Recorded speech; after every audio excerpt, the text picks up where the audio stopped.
Boa noite, telespectador. Boa noite, telespectador. Está no ar o nosso TV Com Debate, informação inteligente nas noites da sua semana.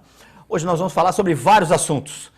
O ex-presidente Luiz Inácio Lula da Silva virou réu por tentativa de obstruir a justiça, segundo a Justiça Federal de Brasília. O Partido dos Trabalhadores, junto com o ex-presidente e os advogados, estavam tentando realmente tirar os processos de Curitiba, onde atua o juiz Sérgio Moro. Pois bem, esse processo do ex-presidente foi para Brasília e acabou em Brasília o juiz aceitando a denúncia, torna-se réu o ex-presidente Luiz Inácio Lula da Silva. Vamos falar também sobre a segurança na nossa região, vamos falar sobre Olimpíada, legado, se é que teremos algum legado, e outros assuntos. Vamos até falar da influência da eleição de Hillary Clinton ou Donald Trump à presidência dos Estados Unidos, o que pode mudar na nossa vida.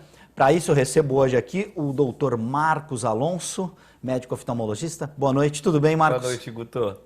Finalmente você volta ao nosso programa. Pô, tava sumido, hein? Muito obrigado. Tava nas Minas Gerais. Tava nas Minas Gerais. Pode falar depois sobre essa... Vamos falar. Tem até a ver com o que a gente vai conversar a respeito do nosso, na próxima hora do nosso programa. João Vilela completa o nosso hall de convidados. Boa noite, João, tudo bom? Boa noite a todos, boa noite, Guto, boa noite, doutor Marcos, boa noite a todos. Senhores, antes de começar o programa, a gente já tinha praticamente feito um programa. Eu perguntei ingenuamente, aí acabou a gente trazendo várias coisas à tona que tem muito a ver com o nosso país. A segurança da nossa região, do nosso continente, a gente fala muito da Colômbia, o exemplo da Colômbia, que conseguiu, graças à grande influência e ajuda norte-americana, pacificar o seu país. Hoje é um país que atrai investidores. O que a gente poderia criar de paralelo do sucesso da Colômbia? Tem também o Chile, mas a Colômbia acho que tem uma coisa mais parecida com a nossa realidade em relação à desigualdade social, crime, tráfico de drogas. O que vocês pensam em relação a essa comparação? Posso começar com Claro, por favor. Alonso, nosso guest star. Eu fui para a Colômbia e assim, a sensação muito boa, porque a gente chega com o pé atrás, porque passou os anos 80 e 90 vendo na televisão dia a dia, e é uma surpresa como eles se organizaram, como a sociedade civil se organizou, como veio a ajuda externa, porque os Estados Unidos deram para ele capacidade de gestão, logística e tudo mais. Inteligência. Ajudaram a reforçar um pouco o Poder Judiciário. Se o Poder Judiciário em si não se fortalecer, não existir dentro da sociedade uma forma punitiva, não funciona. Mas é incrível como a segurança melhorou. E o Johnny, que gosta muito de ler, assim, para cada ponto de segurança estatístico que o país melhora, o PIB sobe. Claro. É impressionante, porque o comércio... É diretamente proporcional. Quer dizer, as pessoas ainda não conseguiram perceber o quanto a violência faz mal para o país. Não é só para você, para mim, para levar as crianças na escola, você tem medo. Não. Você tem medo, você não consome. A farmácia fecha de noite, o posto de gasolina não vende. Então, dobrou o PIB do país numa década que eles conseguiram resolver, quando as pessoas entenderam que aquele crime era um assunto seu também. E aqui a gente tem 1 milhão de dificuldades. O Brasil é um país surreal. O crime acontece em todo lugar, mas o problema é do Estado, não é do município, não é federal. Para mim, eu não quero saber, eu quero resolver o meu problema. Eu acho que eles superaram esse fato, eles se organizaram. Hoje se anda na Colômbia muito mais seguro do que você andaria em qualquer rua de metrópole aqui em São Paulo. Acho que falta para a gente foco, acho que a ajuda americana foi fundamental, porque eles não tinham essa organização. Existe uma interação entre os poderes e as polícias muito interessante que a gente ainda não chegou lá. Isso ajuda demais. É quem estava falando com o João aqui, uma parte da polícia escaneia um exame datiloscópico, outra parte da polícia... Então, investimento bem usado, campanha na televisão e punição exemplar, né? Se não punir alguém exemplarmente, não tem como sair desse triângulo. Se você faz o crime e não é punido, não tem jeito, né, Guto? João, você também esteve na Colômbia? Não, eu nunca estive na Colômbia, eu tenho um amigo colombiano. Ah, você tem um amigo colombiano que... E ele me passa como são as coisas. Mas o que eu vejo, existe uma cultura no Brasil, existe uma apologia ao crime, escancarada, favorecendo ao crime. Parece que é uma coisa relativamente normal. Quando alguém que tem pouco dinheiro assalta, não, é uma questão de sobrevivência. Não se coloca a responsabilidade nas pessoas. Ele é vítima da injustiça social. Injustiça social, um monte de papagaiada que todo mundo sabe que é mentira, que é colocado de uma forma por algumas pessoas para fazer o crime florescer e até o crime não ser. o crime, né? Você vê esse problema de Natal agora, que está tendo essa questão no Rio Grande do Norte, que o governo resolveu proibir os celulares na cadeia e vai colocar bloqueador, então está tendo uma balbúrdia geral. Quer dizer, eles já mandam. Se não fizer, eles vão acabar com a cidade. Eu vou contar um negócio para vocês, não sei se vocês sabem, o que vai acontecer na sexta-feira próxima.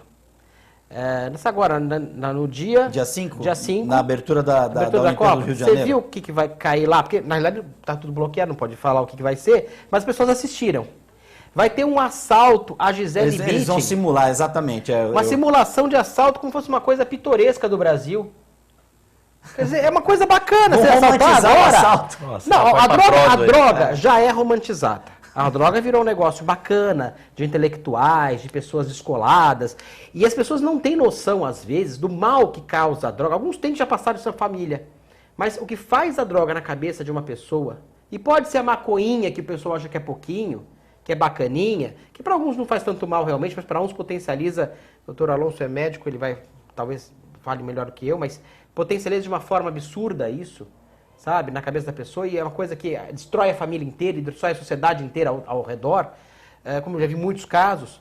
Agora, essa questão, eu vejo dois pontos, em relação à Colômbia, em relação às Olimpíadas, em relação a essa glamorização da cultura do errado. Hoje em dia, numa comunidade mais carente, o bandido é o Estado no lugar, ele provém o remédio, ele provém a segurança, ele provém uma série de coisas, até o tribunal do crime, ele provém e tem uma certa proteção daquela comunidade, porque é ali que ele encontra, não encontra no Estado, encontra neles. E lá tem pena de morte, né? E tem pena de morte, o Estado lá é duro. Implacável. Implacável. Não tem Supremo, né? Não tem como apelar, né? Tem tribunal na nossa região. Sim, Nós várias vimos vezes alguns casos que aconteceram no tribunal. Agora, o que me assusta é assim, para conseguir qualquer coisa melhorar, nós temos que mudar uma coisa que foi colocada como cláusula pétrea da Constituição, que é o artigo 5º. Olhando legalmente a coisa, porque colocaram no artigo 5º uma série de garantias individuais. Uma boa parte, claro que é importante e deve continuar, mas eu acho que pétrea não pode ter nada, porque a comunidade muda, as pessoas mudam, a sociedade muda. E uma coisa que você coloca como imutável, dá uma coisa dá errado, porque ali, no artigo 5º, você vai ter o direito dos presos, por exemplo. De uma forma completamente escancarada, que você não consegue alterar, porque é cláusula pétrea. Preso vota? Preso pode votar. Pode não votar, ele fica suspenso, mas se o Estado quiser, ele pode votar, porque é só colocar as urnas e tudo mais. Mas não é só, não é esse o problema. O problema é que os direitos que você dá a um preso... Vou dar um exemplo. A Constituição proíbe, no artigo 5º, trabalhos forçados. Bom, aí a palavra forçado, o que quer dizer? O obrigatório. É meio subjetivo esse forçado. Pois é, forçado. Né? Então, o preso... Entraria já um advogado para, né? O que é forçado? É obrigatório? Vou fazer você ir forçado lá em tal lugar, é obrigatório. Né? Forçar você a fazer tal coisa é obrigatório. Ou forçado seria um trabalho exaustivo. Ou vem um trabalho penoso. Pô, mas penoso, vários trabalhos legalizados são penosos. Por que do preso não poderia ser penoso? Qual a diferença do preso? O preso está privado da liberdade. Agora, o que eu vejo assim, tem vários graus de problemas cada país. A Colômbia tinha um problema que era um estado paramilitar, que nós estamos começando a criar aqui já há algum tempo, que era um estado forte chamado FARC, né, que é a Força Revolucionária da Colômbia. Ali virou um estado paralelo. Financiado pelo narcotráfico. Pelo narcotráfico e com uma força absurda. Alguns hermanos do país vizinho, será que diz a algumas correntes que a Venezuela... Claro. Tem todo tinha uma linha de suprimento, campos de treinamento. Aqui no Brasil... Nossa Amazônia também era... Não, é foco. Facilmente... É foco. A entrada de armas, de drogas, de uma série de coisas. O Brasil virou caminho para passar para a Europa, mas não é esse o problema em si. Eu vejo que há uma grande dificuldade de a gente entender qual o problema do Brasil. É a droga, o problema? É um problema, mas é um problema no mundo inteiro. Também na Europa se encontra um problema com drogas, se encontra um problema nos Estados Unidos, se encontra nos lugares. O que eu vejo é que os crimes que são mais ameaçadores, isso que o Dr. Marcos colocou perfeitamente, que evita empresas virem para cá. Não vou abrir porque ali tem crime, não vou fazer porque ali tem crime, não vou colocar nesse lugar porque aqui é perigoso. A gente tenta dividir os crimes. Claro que tem muitas classificações de crime, mas o que dá medo nas pessoas é o quê? É o roubo, e que é praticamente o roubo, que é o latrocínio, que é o roubo seguido de morte. Esses dois crimes são os que eu vejo que mais criam pânico na pessoa. Porque os outros, você vai encontrar no resto do mundo vários crimes que vão acontecer daquela forma. Mas esses dois é o que causa um câncer muito sério no nosso país. Que a pessoa não quer sair, a pessoa tem medo, tem que blindar o carro, vai pegar para São Paulo, prejudica toda a cadeia econômica do país, toda o turismo. Essa questão. E aí você tem que levar em conta que são crimes patrimoniais. O cara quer patrimônio, é um negócio para ele. Ele é um comerciante do mal. É um negócio. Aquele negócio tem vertente em todos os lugares. O roubo de carros, tem um cara que vai comprar o carro, tem um cara que vai revender a peça do carro. Roubo de celular. Tem um negócio, celular, o que for. É um negócio. É um negócio. É um negócio grande. E rentável. Que as pessoas vão ter pessoas lavando esse dinheiro, contas em banco, uma série de coisas. Vai virar dinheiro legalizado de alguma forma para cima ou para baixo, com pessoas importantes negociando, comerciantes, empresários, autoridades, políticos, todo mundo junto ali. Inclusive pessoas que parecem que são tudo legais. Estão acima de qualquer suspeita. Então, mas isso que gera esse crime todo. O que eu vejo? O cara que tem que ter um sistema prisional muito bom. O pequeno crime tem que ser punido. O pequeno crime tem que ser punido, proporcionalmente. O cara foi pego pichando o muro, vai ficar lá 24 horas que seja. Mas fica com dignidade, uma cela, trancadinho, para pensar. Pensa o que você fez. Como é nos Estados Unidos. E vira uma ficha. Se for pego e beber ou dirigir, você vai preso. Porque você paga o número de dias ali de acordo com a infração que você... Olha, compensar o dano que você causou, você vai pagar. E a prisão tem que ter o trabalho, porque esses caras que fazem esse roubo patrimonial, eles não têm medo de nada. Minto, tem medo de uma coisa, o trabalho. Pensei que era do próprio tribunal do crime. Também. Né? Porque ele tortura. Se não dividir certo... Mas a questão é o seguinte, o cara que pratica o roubo, ele não tem medo de morrer, então não adianta a pena de morte. Porque ele pode morrer a qualquer hora. Quando você está indo para matar ou para morrer, você pode morrer. Ele sabe disso. Ele tem medo do trabalho. Se você colocar um cara desse, falar 15 anos de trabalho duro, ele vai pensar 20 vezes. Até para fazer uma reparação que no Brasil não existe, que pagar existe a vítima. Nos Estados Unidos, exatamente, que é indenizar a vítima. Claro. Independente, meu sujeito rouba o carro, bate o carro, mas ele tem que acionar... Você não consegue. Não, o Estado foi na direção contrária, né? De indenizar a família do criminoso. Exatamente. Os direitos humanos só vão Você vai falar do bandido. Do auxílio reclusão. Não é para todos. O auxílio reclusão foi feito com outra ideia, né? Era para quem tinha carteira de trabalho e tudo mais. Era para quem realmente cometia um erro. Então, e a família não está livre disso. Né? Exatamente, esse tipo de erro. Você está sujeito a isso. Agora, o Marcos tocou num ponto que eu acho que é fundamental para qualquer renascimento de sociedade, que a gente, infelizmente, na nossa Suprema Corte, acredito que não está fazendo o dever de casa. É o fortalecimento e a independência do Poder Judiciário. Já me agradou o fato de hoje, em segunda instância, você ter que começar com mas eles já vão querer. O Renan quer mexer nisso daí. O Renan, o Marco Aurélio, o Barroso já querem mexer. Porque isso seria uma medida exemplar. Essa foi a maior medida, essa questão de você ir preso na segunda instância, condenado na segunda instância, você já ir preso e poder recorrer isso preso. Seria efetivo, esse foi né? Lógico. Na minha opinião, eu falei tudo isso aqui no programa, foi a melhor notícia dos últimos 50 anos no Brasil. E já estão conspirando contra, em matéria de direito criminal. Na verdade, na minha opinião, tinha que ser na primeira instância. Eu também acho. Porque a segunda instância, a função da segunda instância, não é rever prova ou fato. A função da segunda instância é resolver problemas processuais, basicamente. Uma coisa ou outra, um caso ou outro. Essa questão de ter foro privilegiado... É outra indecência. É outra indecência. Que eu acredito que tenha que ter um juízo de admissibilidade, realmente, no Supremo. Ou seja... Não pode, acho que não pode haver uma indicação do Executivo para o Judiciário. Que você acaba com a independência dos poderes. Mas o foro privilegiado tinha que ter um juízo de admissibilidade pelo Supremo, para não virar também uma baderna política. O cara começar a colocar você se candidata amanhã, Guto, está tudo em ordem, você é deputado federal, aí um cara entra com um processo conselho no Amazonas, tem que correr para cá, tem que correr para lá. Foi isso a intenção, a boa intenção do foro privilegiado. Mas aí você coloca, passa por um juízo de admissibilidade, há provas, há condições, mas rápido. O crime se caracteriza como alguma coisa relativa à função do julgar o mérito. Isso tem que ter uma função. Se o cara for um ladrão, o cara tem que ser o Brasil é tão surreal que o Johnny estava falando, tem um amigo meu que esse mês foi assaltado em Campinas, dentro de casa, entraram dentro da residência, uma gangue já, porque os bancos se protegeram contra os assaltos e aí o camarada apenas muda o foco dele. Ele muda a modalidade. Entrou dentro da casa dele, estava assaltando ele, a mão armada, e ele, a mulher, e aí no meio do assalto tocou o celular do assaltante, o celular falou assim, o senhor me dá licença, tocou e falou assim, sim, é meu, automóvel ano tal, olha, o senhor pode me ligar mais tarde que eu estou trabalhando agora, quer dizer, é o auge do... O Brasil é muito isso, né? É surreal, né? Isso é surreal. Eu estou trabalhando agora, me liga mais tarde. Isso é surreal. E as pessoas, a gente quando tem oportunidade ou de viajar ou de conversar com determinadas pessoas que moram em outros países, quando a gente conta histórias como essa, por exemplo, os caras eles ficam perplexos, porque isso não acontece, como você falou, né, João? Lá fora, nos países em que a lei é implacável e a criminalidade, consequentemente, é baixíssima, assalto, essas coisas de você estar falando ao celular e alguém vir e puxar o celular, isso não existe para eles. Agora, esse dinheiro voltava. Eu acabei de chegar do Poupa Tempo. Eu fui fazer o RG da minha filha de 1 ano e 3 meses.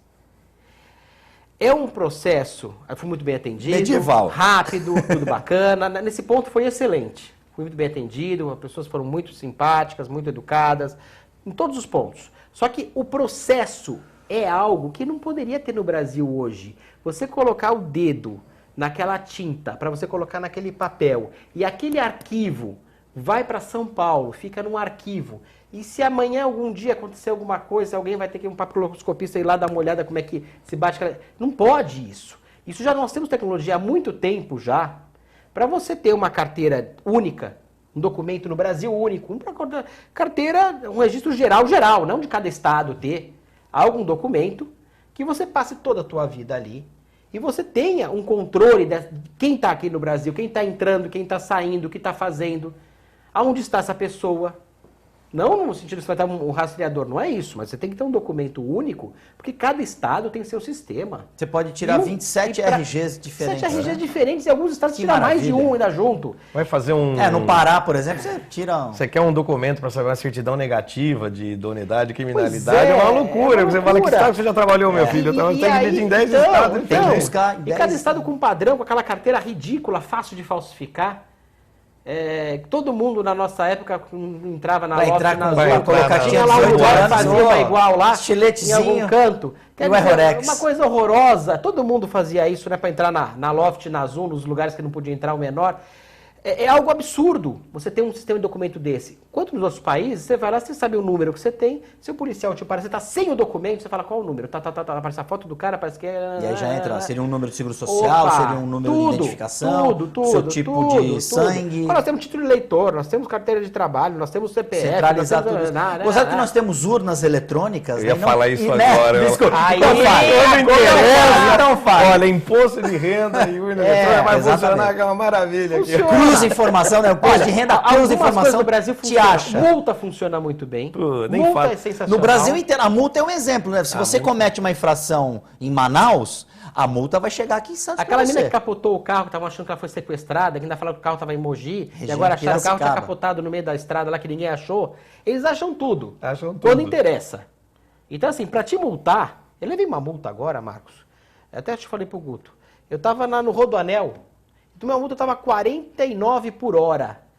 Era 40 por hora no Rodoanel. É um tapa na cara. 40 por hora. É para dar tempo do bandido ir pro meio da pista, fazer a barricada e parar o carro. A gente tava brincando antes de começar. Excesso de velocidade, 49 por hora é excesso de velocidade em algum lugar. Que a próxima lei na estrada. Andar com o limpador de para-brisa ligado mesmo quando não está chovendo. Pois é, é uma boa ideia. Você estava com os faróis baixos ligados conforme a lei? Tava farol baixo ligado. Agora, é o que o Marcos colocou agora. Quer dizer, daqui a pouco você tem que andar com o limpador de para-brisa ligado. Você pega estrada, às vezes, federal, que a estrada tá ruim e tudo mais, a estrada tá com um buraco para tudo que é lado, você desvia o carro daqui, desvia o carro dali, aí tem uma placa, cuidado, rodovia esburacada. Eu falei, nós vamos tampar, vamos colocar a placa. Não, os caras estão avisando. E aí você vai com aquela lanterna acesa. Agora, para isso, os caras são bons. Se desse Anchieta, se você bobear ali a 50 por hora, sabe o que é 50 por hora numa estrada? Com caminhões, é algo inadmissível. Com caminhões e pagando o maior pedágio, acho que do mundo, para distância percorrida. Acho que não tem nada igual. Esse escárnio, esse tapa na cara, quem estava comentando aqui antes de começar, esse casuísmo, esse cinismo, o camarada muda na calada da noite todo o sistema de tomada de um país de 250 milhões de habitantes, sem dar satisfação para ninguém. A tomada jabuticaba. A troco do que isso? Sem discutir um troço desse, aliás, quem interessa, quem protege. Né? É o souvenir mais vendido quem vai fiscalizar? nas Olimpíadas.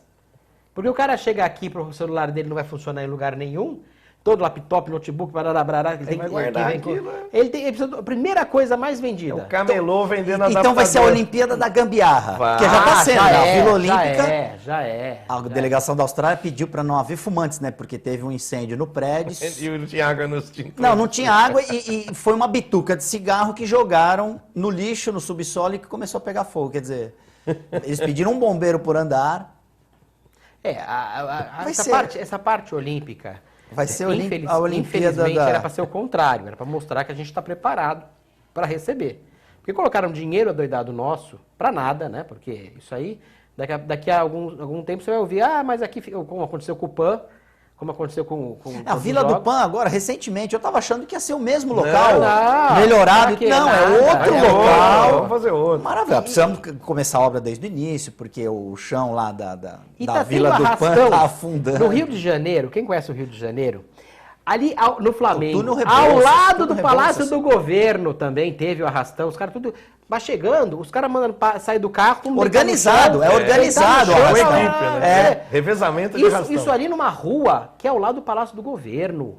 Seria mais ou menos para quem é daqui, não é? É o Palácio dos Bandeirantes ali no Morumbi? Ali também é assaltado, também não era. Mas fazem organizado assim, manda deitar no chão, na frente da casa do governador? Mas olha, no túnel Rebouças aconteceu. O túnel Rebouças é um absurdo. Que é a direção que é do aeroporto.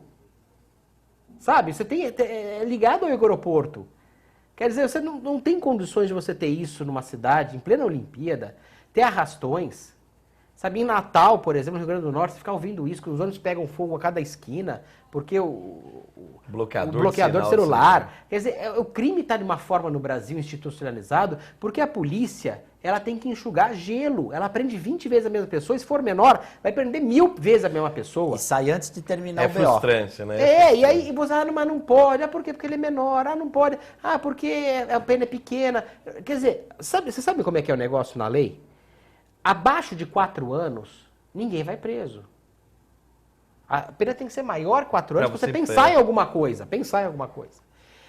Menos de 2 anos, eles chamam de transação penal. Transação penal, os crimes que dá menos de 2 anos, é transação penal. Sabe o que dá isso? Nada. Absolutamente nada. É um acordo que é feito com o Ministério Público, nem fichado o cara vai. E isso dá a maioria dos crimes. Aquele crime do furto, aquele cara que pega, é nisso. Punga não vai. O cara fica tranquilo. Então ele sabe que esses crimes pequenos, mas o latrocínio é grande, tem uma pena alta. Sim, é verdade. Mas ninguém começa do latrocínio, ele vai fazendo carreira, né? O cara vai se especializando.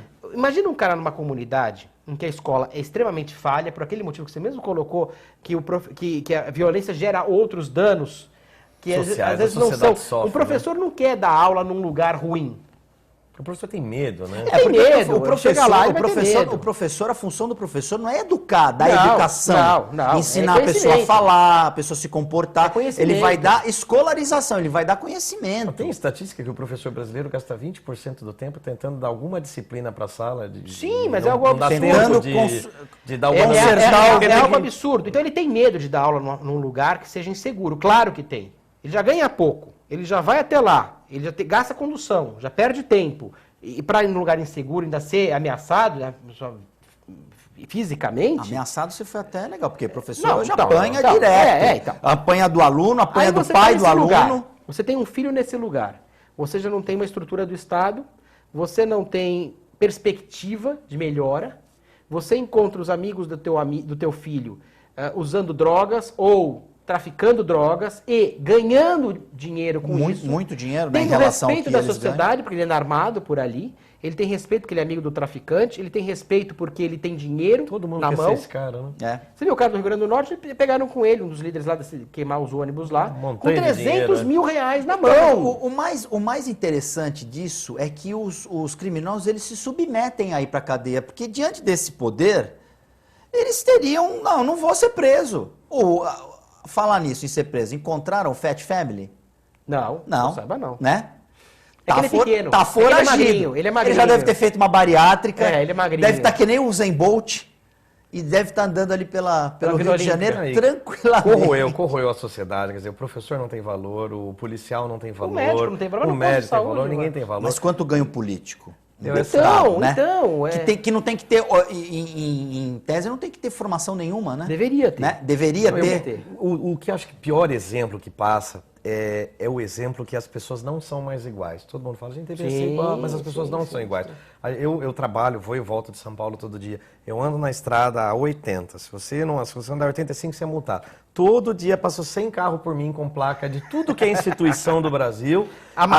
Muito mais. Inclusive aqueles carros pretos do Tribunal de Justiça. Quer dizer, pô, vamos dar o exemplo. Não, eu tenho um negócio importante pra você. Bom, eu também, eu vou operar alguém. Mas eu tenho que estar lá às 9, sai de casa às 8. Você vai operar alguém. A polícia que eu vejo é levando e trazendo preso, né? É levar e trazer preso. Quer dizer, é a situação. Pô, eu não sei contar pra vocês, mas pra mim não tem problema, porque eu vou e volto do jeito que eu quiser. Se a gente não der uma equalizar, todo mundo tem uma certa 13º, férias. Aí o camarada tem uma profissão que com 4 anos aposenta especial, com 8... Se a gente não der uma homogeneizada ali, a gente tem a cultura do benefício. Todo mundo quer assim, eu vou virar síndico lá no prédio, porque aí eu síndico. O que eu vou ganhar com isso? Eu vou ganhar, eu vou ter 2 vagas, quando todo mundo só tem uma vaga de carro. Não sei, a gente tem que acabar com isso. Fulano, você me apoia para tal coisa? Eu acho que eu vou ser candidato a um cargo político? O que eu vou ganhar um emprego? É muito triste, é um tapa na cara, né? De manhã você toma um tapa na cara, que você vem em 80 e todo mundo passa 200. Aí você vai na fila da balsa, se você quer ser direitinho e correto, todo mundo fura na tua cara, você é um imbecil. Quando a balsa tá funcionando, né? Descer do carro para reclamar, você apanha, quer dizer, aí você chega em casa e a gente que está tentando fazer a sociedade funcionar está sendo penalizado por tudo. Porque quem já estava fazendo tudo errado não faz diferença nenhuma. Agora, a gente quer que o criminoso pare de roubar, se o camarada que está lá em cima não respeita norma nenhuma, não respeita. Isso que o cara faz na estrada é uma carteirada. Esse negócio de todos são iguais perante a lei é meio... Mais ou menos. Uns são mais iguais que os outros. Qual o problema, né? Senhores, TV com Debate vai para um rápido intervalo e nós já voltamos.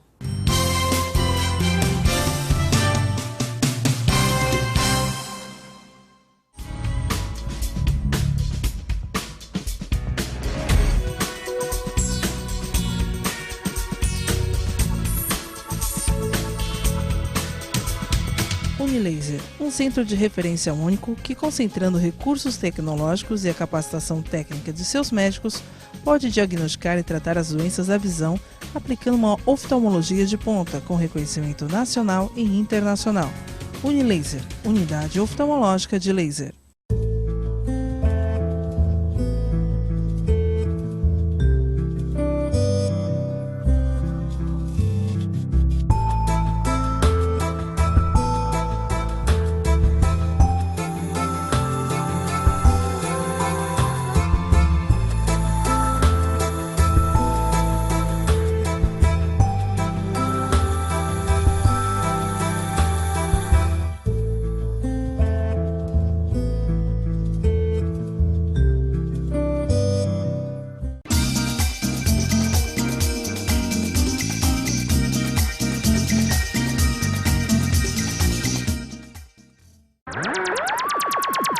Diariamente, na nossa programação, você confere o TV com Clipes.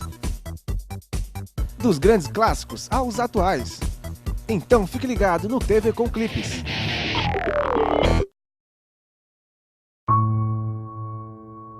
Desabafa aquilo que você tá sentindo. Parece um fraquinho assim, chorando. Você não é um cara forte? E você tá aí se lamentando, triste? Pra você melhorar, você vai ter que... respirar. Você não acha que você tá reclamando com um problema muito pequeno?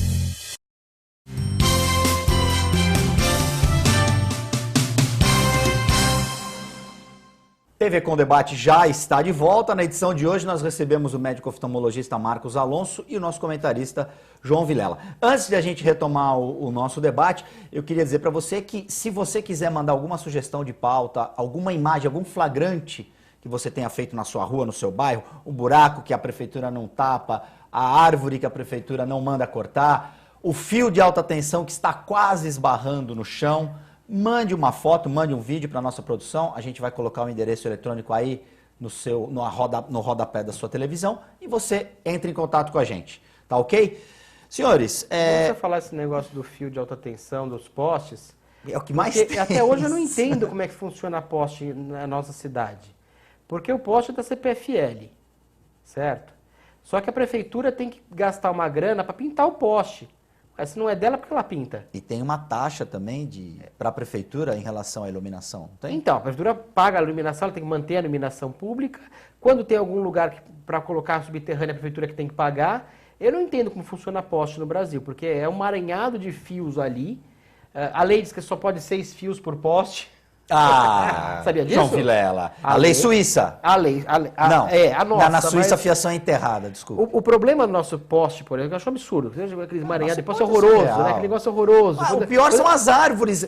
Hoje em dia, a poda, ela é feita de uma forma a deixar a copa da árvore abraçar a fiação passa por dentro da copa, o passarinho faz o ninho dele ali e tal. E é assim, quer dizer, o mínimo é você colocar uma árvore que atinja uma determinada altura, ou que seja cuidada e podada, para não interferir na fiação. Eu nunca vi isso na minha vida. Então, mas a questão é essa, Guto. Na realidade, é que a fiação que importa é que está em excesso. Não é a árvore, é a fiação que está a mais. Não é a árvore que está a mais. É absurdo. E aí, eles ainda guardam ainda uma reserva de espaço. Só põe mais fio. Para pôr mais, eles guardam os fiozinhos lá para precisar usar depois, puxar mais, já está guardadinho.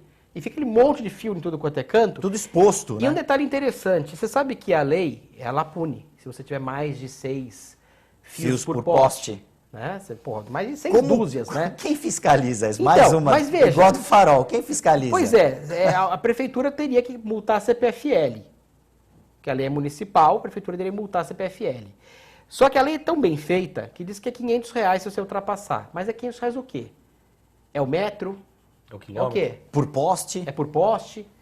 Então não se tem essa... Beleza. Então deixa mais por... uma que entra E por rol dos crimes insolúveis, né? É, então a coisa assim... E a prefeitura tem que pintar o poste. Ué, mas a prefeitura que tem que pintar o poste, mas não é dela o poste. E a gente estava falando de Minas, eu voltei agora, eu fui levar minha filha, aquelas cidades históricas, eles tiraram totalmente os postes e colocaram toda a fiação toda enterrada, né? Que diferença que dá. Você realmente se sente Se a gente fizesse no centro, quer dizer, eles ganham dinheiro, porque a cidade é usada como locação cenográfica para todas as grandes emissoras e novelas do Brasil. A cidade é a céu aberto, um estúdio claro. de é um set de filmagem. A coisa mais linda do mundo. 11 horas da noite, todo mundo... E hoje não é tão caro mais. Já foi caro. Hoje em dia os transformadores ficaram muito mais baratos. É possível fazer. E você teve em Mariana, Congonhas, Ouro Preto? Eu tive curiosidade de levar minha filha e assim, é engraçado, a gente estava comentando isso antes, né? Imaginar que a Inconfidência começou porque eles não aceitavam 1/5 de imposto. Que era os 20%. Não vamos aceitar. Quem instituiu foi a Dona Maria a Louca. Dona Maria Louca, 20%. Ai, que saudade da Dona Hoje Maria. Hoje nós temos uma presidente. Era uma louca mesmo. Uma maluca beleza, né? Ela era uma louca comedida. Só queria 20%. 20%. Hoje nós temos o imposto de renda mordendo 27% do salário. Era um imposto único, era o sonho de muita gente. Vê como a gente, em vez de avançar, a gente regrediu, né? Não, é esse que é o grande problema. Nós regredimos muito. E nós temos que voltar e começar a andar para frente.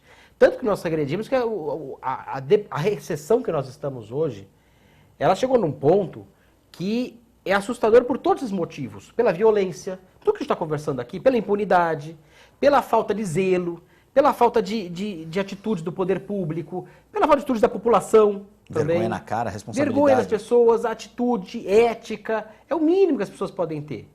Então, nós elegemos a pessoa porque a pessoa é conhecida. Nós elegemos, nós fazemos isso. Por que vai votar? Vem um cara novo para você votar para prefeito, você fala, mas quem é esse cara? Primeiro pergunta que o cara faz.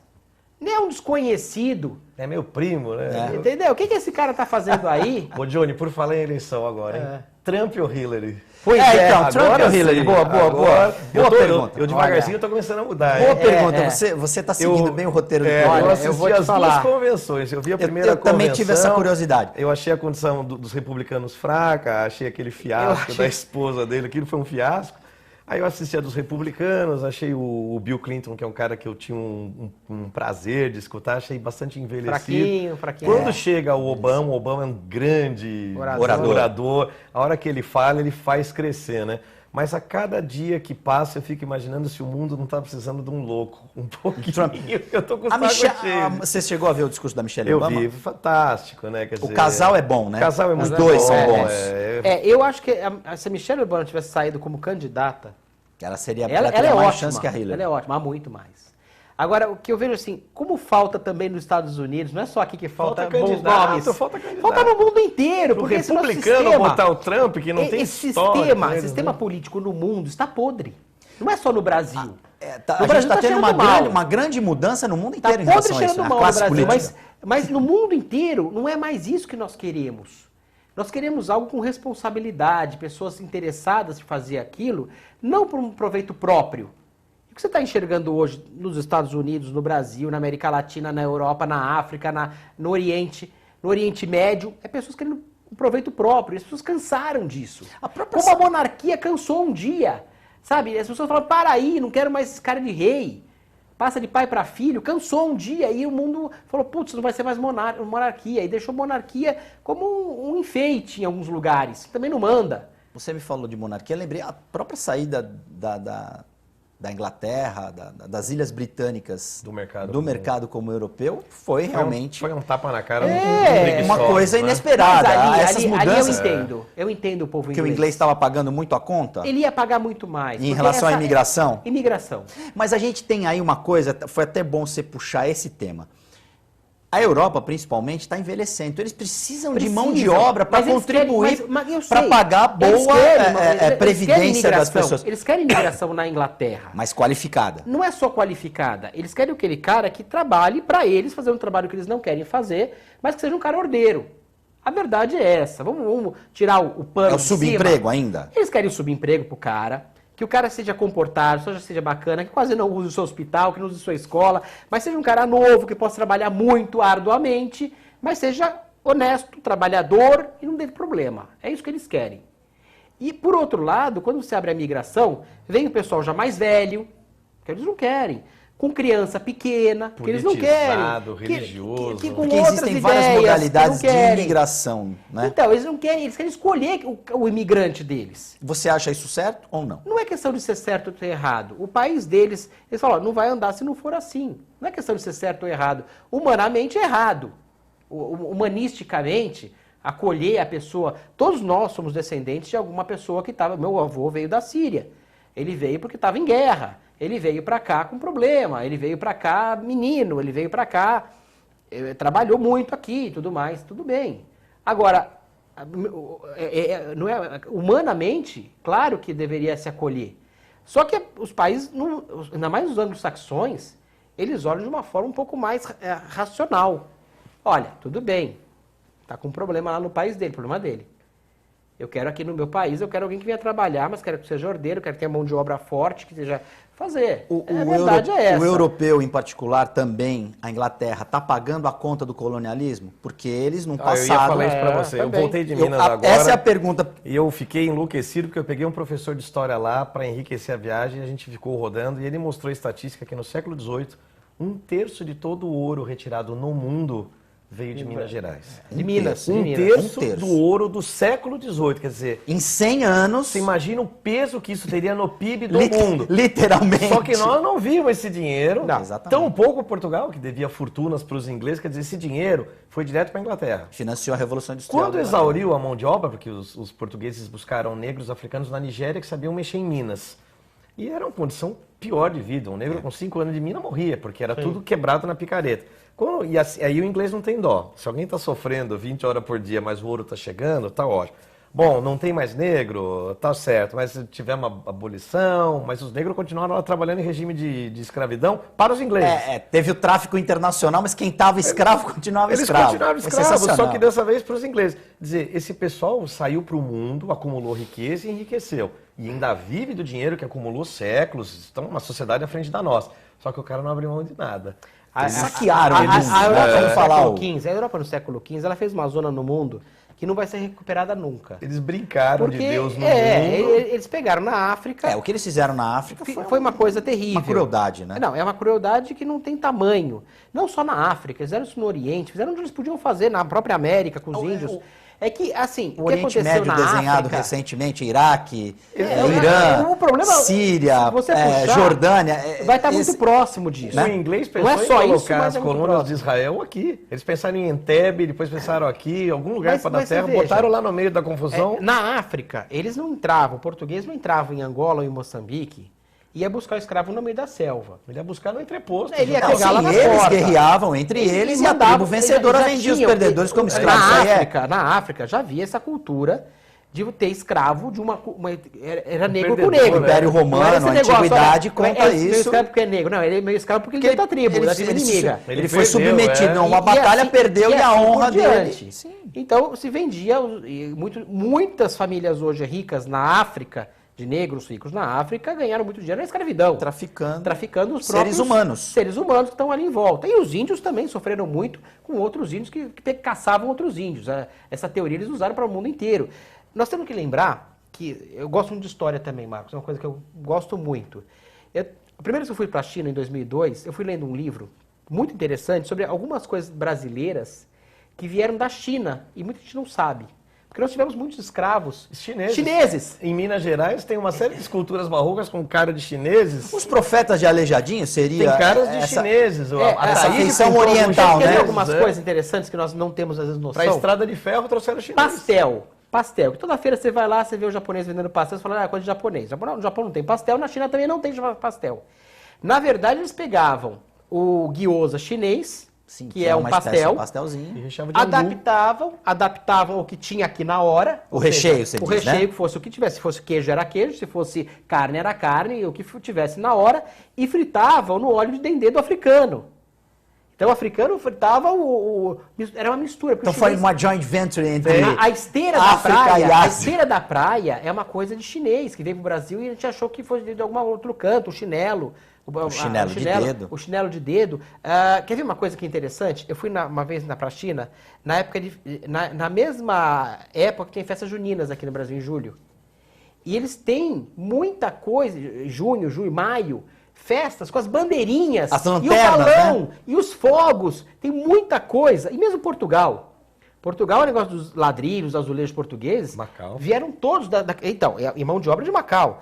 Vieram todos da China, essa ideia Tanto é que, mesmo na Inglaterra, né, a porcelana chinesa... Não, porcelana na Inglaterra, o nome de porcelana, tem porcelain ou China.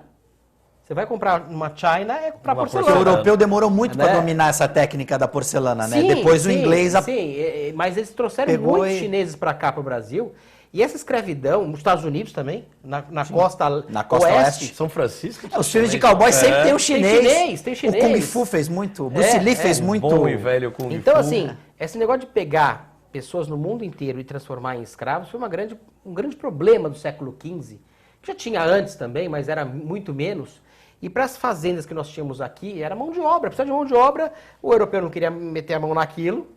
Porque... Eu já tinha feito no século XV, o europeu também não quer meter a mão em nada.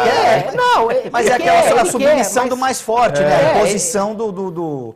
Sabe, desde o Marco Polo. E a religião a religião católica também tem muita parcela. Muita. Em assinar embaixo muita barbaridade. Templários, uma série de coisas, os templários fizeram. Tanto que o Vaticano disse que não existe pecado do lado de baixo do Equador. Quer dizer, vocês podem ir para lá, estuprar todo mundo. Tem dezenas de igrejas em Ouro Preto com o rei Luís da França. Porque ele era um grande aliado do Papa na época, parceiro financeiro de batalha, a gente puxou com São Luís. Infelizmente, a história ela é muito conturbada em uma série de coisas.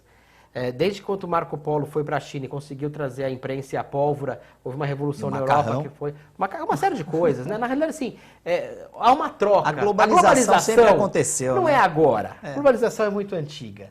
E nós temos que pensar o seguinte, nós temos que ajustar o nosso país. O final das contas, nós temos que ajustar o nosso país. E nós vamos ter que mudar completamente tudo. Sabe? Esquecer, porque se fosse... Esquecer o ranço do passado, né? Se nós fôssemos colonizados por ingleses, a coisa seria diferente. E se nós fôssemos, não sei o que seria diferente. Não, para. Porque o tempo que estava tal... Porque o Brasil tem coisas sensacionais, mas basta a população agora... E eu acho que tem uma chance muito grande, viu, Marcos? A população está começando a enxergar de forma diferente. Talvez... Você acha que essa eleição, vocês acham que essa eleição pode ser o divisor de águas? Ainda não vai ser nessa. Ainda não vai ser Deveria, né? Mas já começa a ter uma certa força a população. Nas cidades que a população vê alguma coisa errada e abre a boca e grita mais alto, a cidade anda melhor.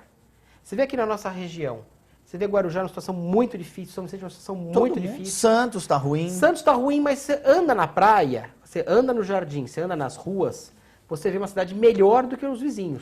Mas desculpa, João, mas o que nós temos de pessoas, de andarilhos, de indigentes... não, sem dúvida. Eu acho que não dá para você andar... Porque um problema gera do outro. Nós não temos uma região metropolitana, sem dúvida. Mas você concorda que claro. Santos não tá essa maravilha? Porque agora a gente vai começar um período de propaganda eleitoral. Não é maravilha, não. Em que as pessoas vão começar a contar as maravilhas do país da Alice, pelo contrário, o centro está decaído, está todo aquele problema, a gente sabe tudo isso.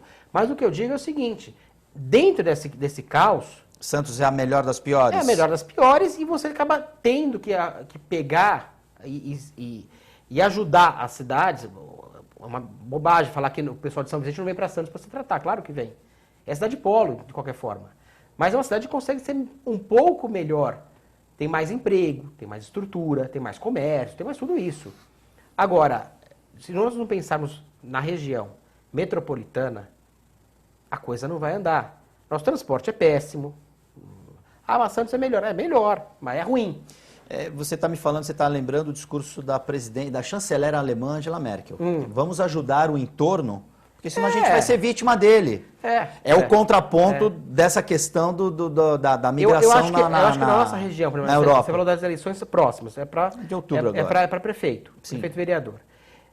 Nós vamos querer prefeitos que consigam conversar com a região toda. Que o problema é um só. É o que eu estou te falando, justamente é isso, que você colocou é perfeito.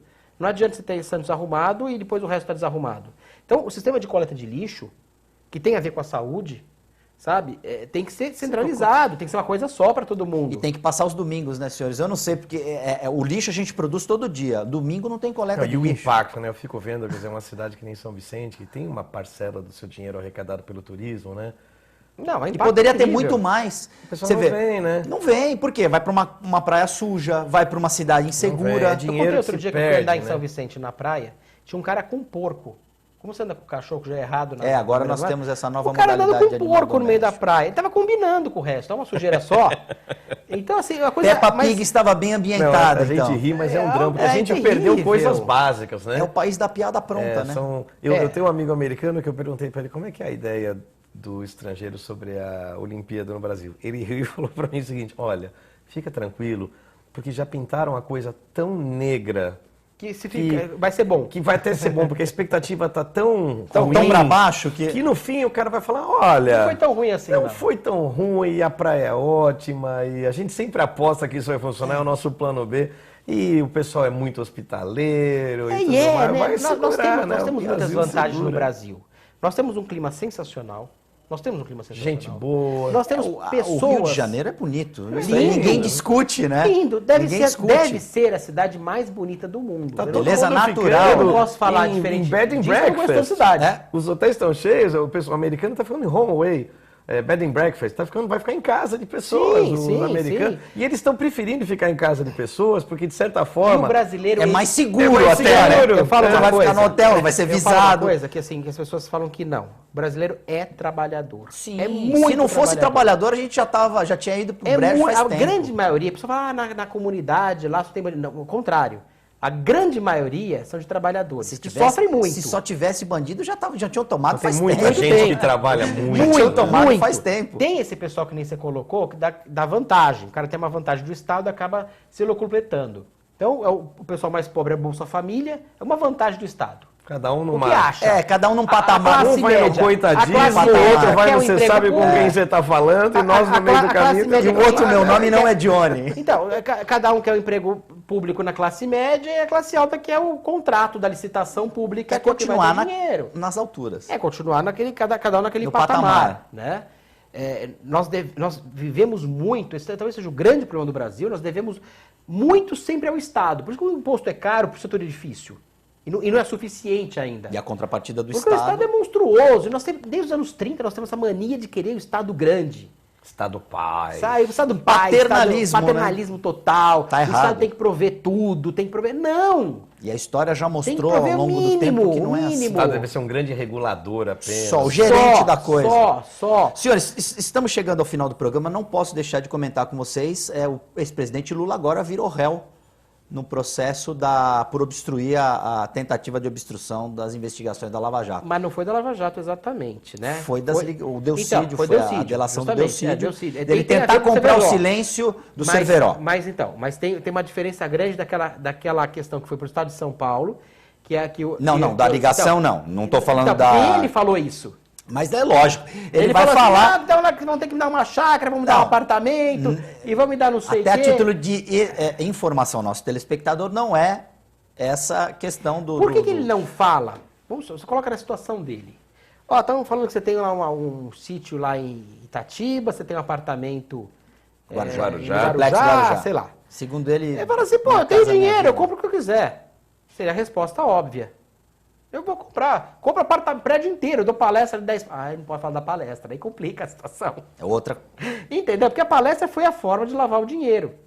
Então você Palestra fazia entre aspas, fiz uma palestra, o Instituto Lula fez uma palestra, não fez palestra nenhuma. E nem pra fazer, né? Ou se fez aquela porcaria só pra dizer que fez e ganhar aquela fortuna. Mas podiam ter feito Não pra... existe. Né?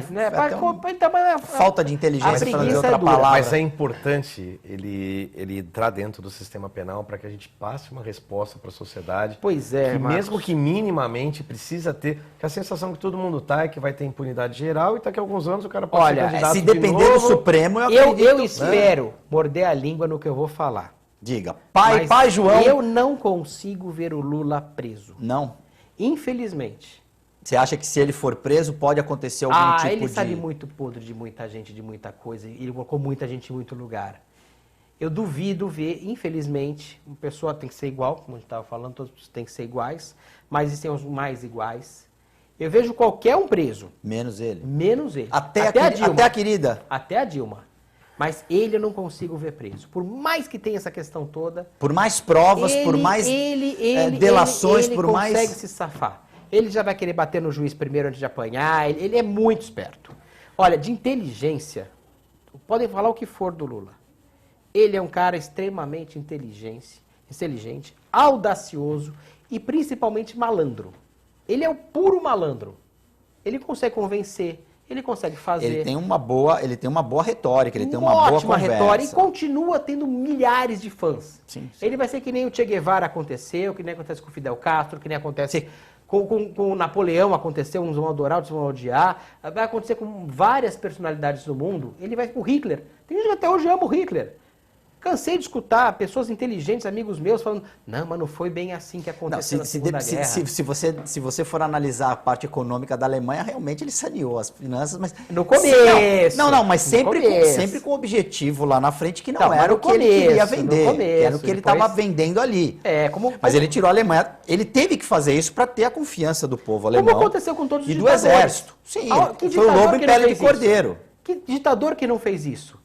Todo ditador faz isso. O Hitler paga uma conta, porque até em função... Tá terminando, depois eu vou passar a palavra para o Márcio. Não podemos esquecer que quem conta a história são os vencedores. Sem dúvida. Né? Mas não estou dizendo que o Hitler foi elogiando algum... Não vou dizer que Stalin não foi pior que o Hitler. Temos Stalin, temos Che Guevara, temos Fidel Castro, temos sem dúvida. Mao Tse Tung, tiveram temos os grandes... Mao Tse Tung, sem dúvida Pol Pot. grandes ditadores e grandes Tivemos o exército sandinista na Nicarágua terrível. também, que Na matou guerra, pouco. pra gente, Não. Stalin virou um herói, né? Mas Franco do mas Stalin pra poder... que o Hitler causou um pânico Sim, no sim, mundo. sim. Napoleão também causou. Sim, A gente sim. pode até fazer um programa...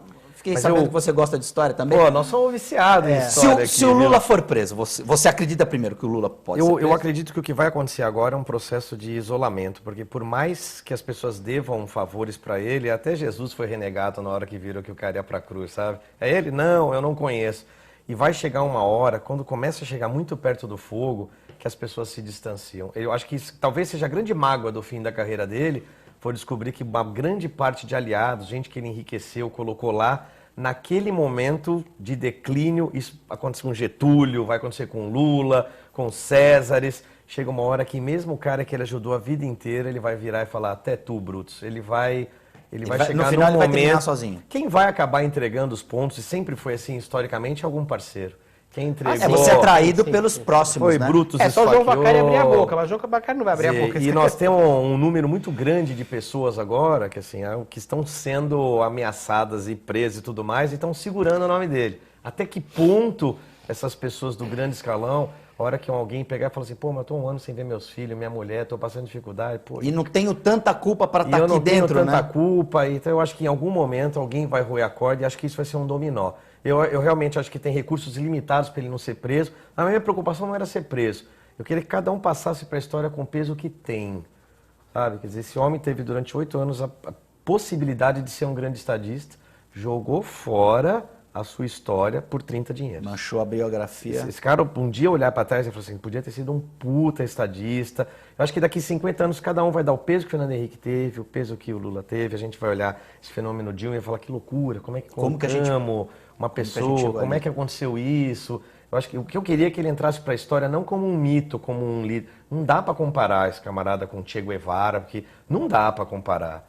Não dá, quer dizer, se o Che quisesse dinheiro e poder, tinha ficado junto com o Fidel rico em Cuba. Sim. O cara saiu Tava pro até mundo. hoje fumando O cara, charuto até o Havana. fim, o cara tinha um mínimo de idealismo. Em que momento essas pessoas perderam o idealismo para ficar só no poder cego pelo dinheiro? Isso eu queria que passasse para a história, que a gente não olhasse para trás e falasse, puxa, mas o cara... Não, o cara foi um ser humano, teve uma ascensão e queda, porque a vaidade e o poder o cegaram e perdeu uma chance histórica. Esse cara, com a popularidade que tinha, não tinha nem inimigo. Passava tudo o que queria no Congresso, no Senado. Podia ter resolvido questões de macroeconomia, microeconomia. A reforma agrária. Eu acho que o cara se apequenou. O cara teve... Um dia ele vai sentar e falar, puxa vida, vai sentar junto dos réus com um monte de gente que não ficou nada pro Brasil. Esse cara pegou um mundo produzindo, o Brasil com PIB favorável, não agora que a gente está remando contra. Se a gente podia, foram bem, podia ter sido muito melhor, podia ter sido melhor aproveitado. Distribuiu riqueza realmente, só que a conta veio de uma forma irresponsável. Se ele tivesse entregue o poder agora no governo Dilma, a eleição para um outro partido, ele teria passado para a história de outra forma. Não dessa. Esses últimos anos foram terríveis. Difícil encontrar nos anais da história um conjunto de medidas tão ruins, macroeconômicas, né? Pô, atingiu todo mundo. Uma Então eu queria que ele incompetência tão entrasse para a história pelo que ele fez de bom e de mal. Está na hora de pagar pelo que fez de mal. Barack Obama disse que Lula era o cara, lembram? Já foi chamado de mas o não- cara. Mas Obama. ali ele sabia Ou o o que tava Obama também é errado. um pouco Não, ele sabia. malandro? Ali, os Estados Unidos sabem tudo o que acontece nos outros países. Eles têm um dossiê de todo mundo Sim, ali. eles sabem quem é E ele quem, falou, muito antes você dele. é o cara. É, que ele foi tirando sarro. Hoje olhando aquela cena, você é o cara. Aham. Ele Nós acreditou estamos que X, era. logo você vai ver que buraco você vai se meter. Lembrando que se o presidente Lula, ex-presidente Lula, for nessa condição de réu condenado, ele corre o risco de não poder concorrer às eleições de Vai 2018. concorrer. Infelizmente, o nosso tempo acabou. Queria agradecer demais, Marcos Alonso, muito obrigado. Voltaremos a Guto. fazer mais programas com conotação histórica. João Vilela, mais uma vez, muito obrigado. O programa foi muito bom hoje, passou rápido. Boa noite. Boa noite, boa noite. Obrigado, Boa noite, Guto. Marcos. Obrigado, Diogo. Boa noite, principalmente a você, telespectador. TV com Debate fica por aqui, nós voltamos amanhã.